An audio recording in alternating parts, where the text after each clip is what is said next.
when you ask someone to make a commitment, it's important to remember that you're also responsible for the success of that commitment. So if you're unhappy with the level at which people around you are keeping their commitments to you, then that's a signal that the opportunity in front of you is for you to improve your skill in the area of receiving commitments.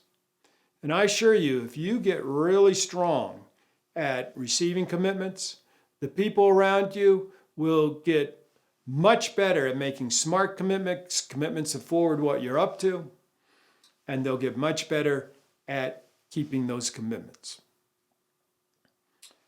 So I'm going to give you the big 8 focus areas that'll support you in doing this. And if you take these on, from being for the people you're working with, interacting with around commitments, and from being for the success of what you're up to together, they'll make a big difference. Number 1, make sure that you establish in your working relationship a mutual understanding of what commitments are. Don't assume just because somebody's taken the training in the collaborative way that they have that understanding. You want to establish that mutual understanding in your working relationships so that you each appreciate that if we make a commitment, then we're saying our relationship to the future that we're committing to is it will happen, and that we are engaged in and taking the actions necessary to have that future occur, that we have or can acquire the resources and wherewithal to accomplish this commitment. And if at any point in time that our relationship shifts from it will happen to, I'm hoping I'll accomplish that commitment, or I'm trying to, I'm not so sure, that as soon as it shifts from it will happen to anything else, that's when they reach back to you and get in a conversation so that together we can work out the most effective way to move forward to succeed in this commitment. Number 2, support the other person in saying no when you ask them to make a commitment. So many people struggle in this area, and to assume that they're able to speak straight and make real commitments is a mistake. Support them in speaking straight. Support them in speaking up and saying, I don't see how I can accomplish what you're asking me to do. I don't know how to accomplish what you want me to do. Or so many other expressions of no. Or that they also get stronger at providing counteroffers. Or possibly also saying, hey, I don't think what you're asking will really support and forward what we're up to. So that we can have a real conversation together around these commitments. Number 3, don't accept the commitment when your relationship to the future is anything other than it will happen. So if you don't have that kind of confidence, then don't accept the commitment. Don't just go along and your internal dialogue is, I don't know if they're going to do this. Then you're not honoring commitments, you're not supporting them. So instead, have a real conversation, speak straight, listen generously to each other, and work out a commitment that is both forwarding and also that is real. Number 4, make sure you both understand why this commitment is important and how it forwards what you're up to.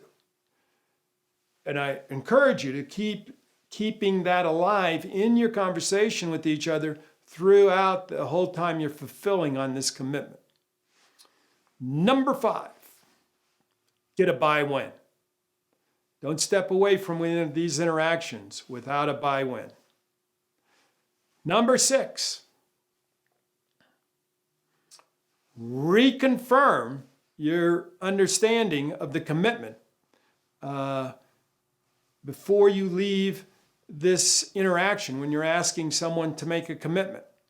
So just because you understand it doesn't mean that's the same thing they understand. So ask them to reconfirm to state their understanding of what's being committed to make sure as you end this initial interaction that you're both on the same page.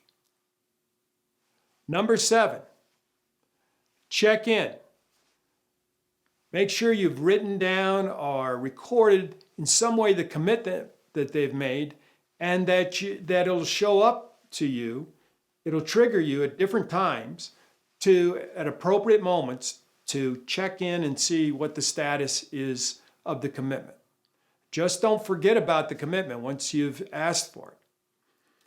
And if at any time along the way you start to feel less confident and you're not sure your relationship isn't any longer that this future will actually happen, then absolutely check in at that point in time and find out whether there's work to be done there or you just needed to be reassured. Number 8, acknowledge commitments that are fulfilled and follow up commitments that are not. And when you follow up, make it a learning experience. So there's something they want to miss here.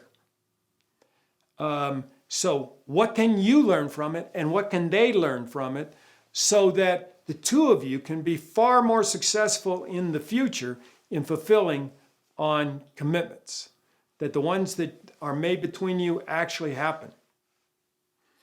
Remember what Rita Mae Brown's quote, insanity is doing the same thing over and over again, expecting a different result. Now, she might have been a little harsh there, but she's got a real point. Just don't keep doing the same thing. Learn from this experience and find out how to improve your interactions. You might discover in that learning, you're asking somebody who doesn't have the wherewithal to fulfill on this. Maybe they need support in some way. Maybe you're asking the wrong person for this commitment. Just don't keep doing the same thing. Learn from it. You learn, support them in learning so they're stronger in the future. All right. So you got the big 8. You take on getting strong in these big 8, and I assure you, when people make a commitment to you, they're going to be far more effective at fulfilling on them, and you'll also, together, be more effective at collaborating together in making commitments that actually support what you're up to together. All right. Go practice.